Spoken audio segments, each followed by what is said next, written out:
Hey everybody, it's your good friend Jason here. Now, I don't normally do movie reviews, but the most anticipated movie of the year, or my most anticipated movie of the year, Superman, just came out. I'm a big comic book fan. I'm a big DC fan in particular. We all know the DC universe has not been doing too well on film lately, and this is the new hope, basically, that's coming out, rebooting the universe, restarting the DC universe on screen, on the big screen. And let me tell you something, I'm not going to bury the lead here. I thought the movie was excellent. Now, I know it's been getting mixed reviews. Most people really like it. At the majority of people, it's getting like 83% critic score on Rotten Tomatoes, 93% audience score on Rotten Tomatoes. Had a pretty solid box office opening weekend, so it's promising. It's doing really well. Now, there are a loud minority of naysayers out there that basically hate everything about the movie that makes it the movie that I love. So let me go over a few things here real quick. This is going to be my official Superman review. All right, everybody. Basically, the movie is built on a foundation of hope, positivity, and kindness. It's a far cry from earlier DC efforts like Man of Steel. Now, I did also enjoy Man of Steel, by the way. There's no problem there, but this is a total polar opposite 180 degree. That movie was built on cynicism and gritty realism. The Clark Kent in Man of Steel was conflicted, filled with doubt about his place in the world, but the Superman in this new film, he joyfully accepts his mission to help the people of Earth and save lives. Yeah, he briefly goes through a crisis of faith. He finds out something in the movie about his past that's kind of dark and twisted. It's a little departure from the regular lore we're used to in Superman mythology, but it works for this movie. Now, he does, kind of kicks him down a little bit when he finds this out, but it actually ultimately strengthens his resolve to be a hero. When he comes to grip with this, he's going forth and he realizes it's his choice to be a hero, and that's what he wants to do. He wants to save people and help the world be a better place. Speaking of the world, this is a true comic book world. Now let me explain what I mean by that. First of all, Superman, this movie dispenses with the traditional origin story. It drops us right into the action in medias res.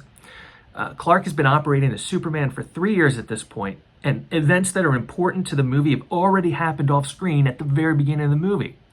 Now, it might be a little jarring for some viewers, but it worked for me. It allows for a quick introduction into this new DC universe, and it gets us right into the action.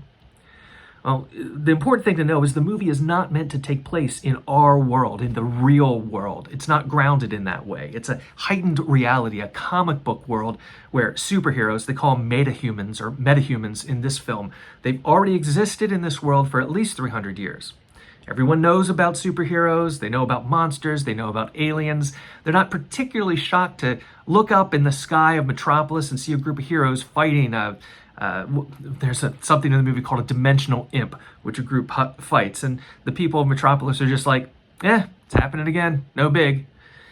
The world's based on the DC universe from the actual comic books. So it's got fictional cities, fictional countries. It's got crazy, wacky super science, science fiction type science, and flamboyant magic. Now, some audiences, like I said, might find this jarring, might find it really odd and hard to come to grips with, but as a comic book lover myself, it worked phenomenally well. It's almost like a comic book just is playing out on the big screen. Now, as far as the story goes, it's not that complicated. It's a pretty simplistic story. In a nutshell, Lex Luthor, the big bad of all Superman stories, really, he has a burning hatred for Superman, and he's dedicated his life to destroying him, his reputation, as well as the man himself. He wants to kill him, but he also, before he does that, he wants to bring him down in the public perception, right? So he's got this master plan. He sets his genius-level intellect against Superman's raw power. He creates a master plan that is diabolically effective. Now, in the 3 years since Superman has been active in this universe, he's never faced a challenge that's really challenged him, right? In fact, this movie opens just after, 3 minutes after, Superman has lost a battle for the first time in his career. Now, it's a simple story, but it plays out with twists and turns. There's surprises, there's things that build on each other. It's got entertaining action set pieces, emotional character beats, and really plenty of genuinely funny moments. The humor, to me, it doesn't feel like it's overdone. It's not forced, and it contributes to the hopeful tone of the film in a way that seems genuine. And like I said, not forced. Some people disagree. Some people think it's too silly, that it's ridiculous. But I think 90% of the humor works. A couple jokes may fall flat, but overall, it definitely, to me, it sets the right tone for this comic book world. Now, the story does move along very quickly, very quickly. There's not really a lot of downtime in this story. It's paced really tightly, and some people might get lost in that. They might think, whoa, it's too much. It's too much going on. In fact, that's one of the major criticisms of this. But it worked for me. Personally, I never felt like a scene went by too quickly, and certainly I didn't see any scene that overstayed its welcome. There was room for character moments. You know, a lot of characters, there's so many characters in the film that a lot of them didn't get a lot of screen time, didn't have time for a lot of character development, but they were meant to be background characters. The main cast did have some character development and some really good character interaction. And of course, that was all combined with a heavy dose of action. This comic book movie really had a lot of comic booky action in it. Didn't waste time getting to that, not at all. As far as the cast and the characters they played, I think they all did a wonderful job. There were impressive performances all around. Now, like I said, not every character got enough screen time to be fleshed out, but even their actors did very well with the material that they had to work with. As far as the main cast, David Corenswet as Superman / Clark Kent truly embodies the essence of the Man of Steel. I mean, the guy looks like Superman, and he convincingly portrays Superman's hopefulness, empathy, his regard for all life, and his drive to fight for truth, justice, and a better tomorrow. Rather than portraying an invulnerable, stoic God, you remember Henry Cavill's portrayal in Man of Steel, like I said, nothing wrong with that, but rather than doing that, Corenswet's Superman is flawed, he's a vulnerable person, but he always strives unwaveringly to do good.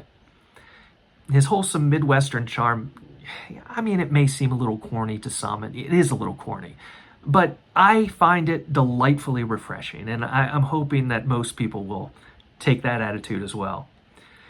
In my opinion, I know not everybody thinks this, but in my opinion, Rachel Brosnahan, yes, the marvelous Mrs. Maisel herself, excellent show, by the way, and she's great in it.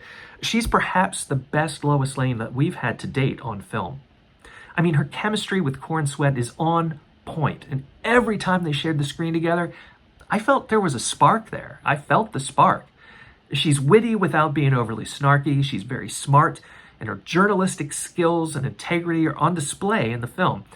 Now, she's not played as merely a romantic interest for Clark, although she is, but she's no damsel in distress either. She's a strong woman, very strong, but not without the doubts and flaws that make her seem human. Nicholas Hoult, he's Lex Luthor in this film, and he's excellent.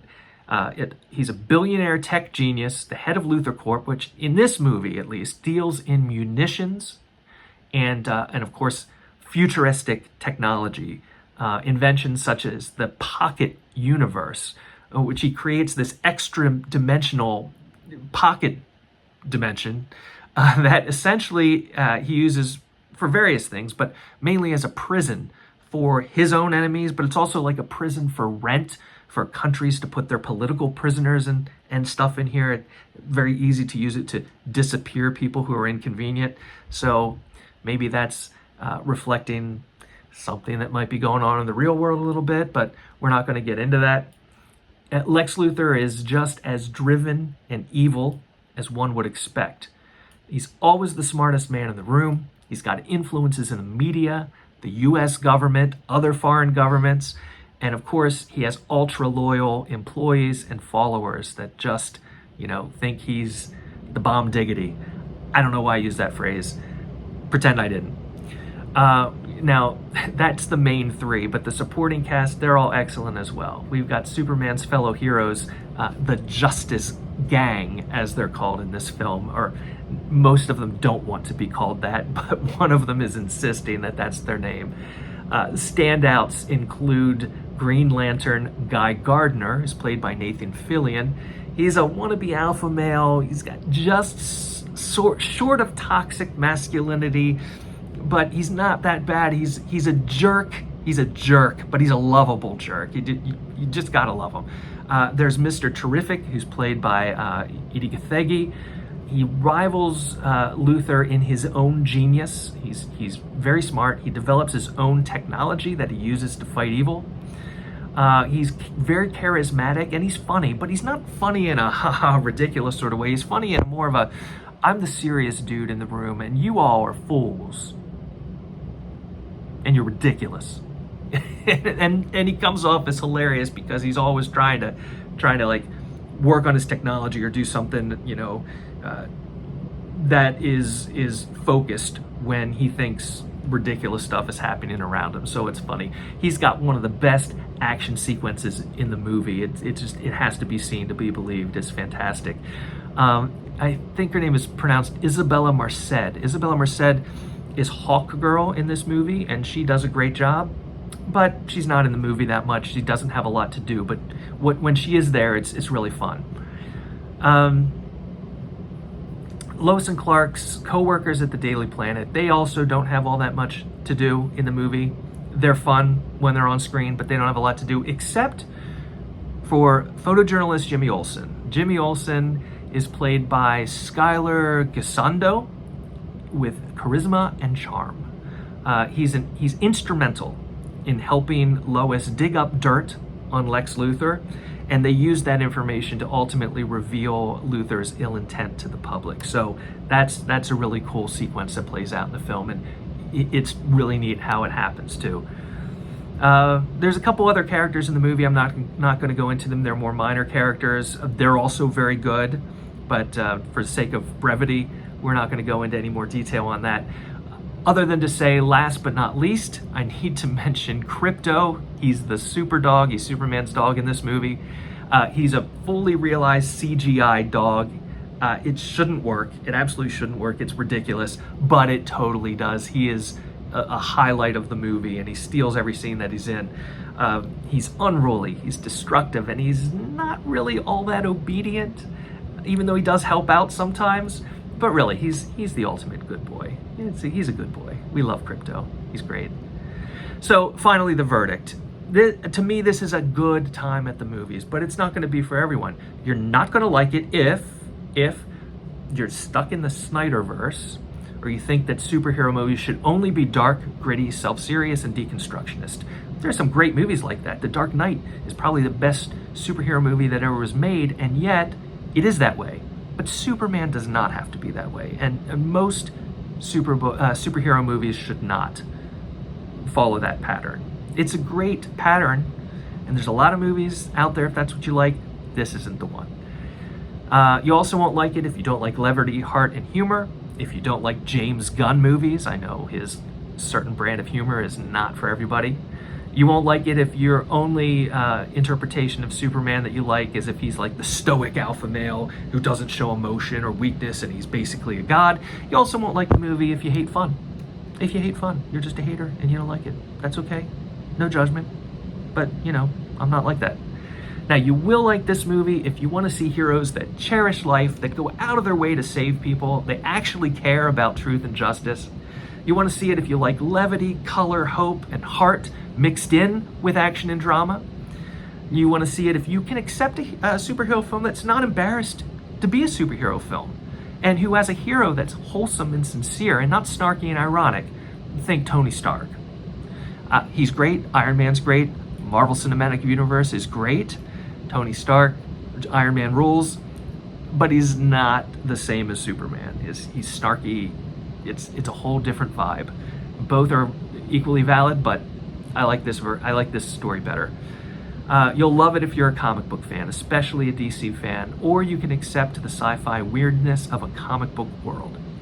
Or if you're just looking for a fun popcorn movie that will entertain you for 2 hours, then this is the one for you this summer. Is it a perfect movie? Of course it isn't. I don't think I've ever seen a perfect movie. I could go on talking about this for the rest of the day. I could point out more things that I love about it. I could go into spoilers. I could even tell you some things that I think could have been done better, because there are some things. But ultimately, I just love this movie, and I can't wait to see what happens next in this brand new interconnected DC universe. Supergirl's next year, as well as HBO series Peacemaker and Lanterns, and I'm looking forward to all of them. And I hope you are too. All right, this is Jason. That was my review on Superman. I hope you have a great day, and we'll see you in the future.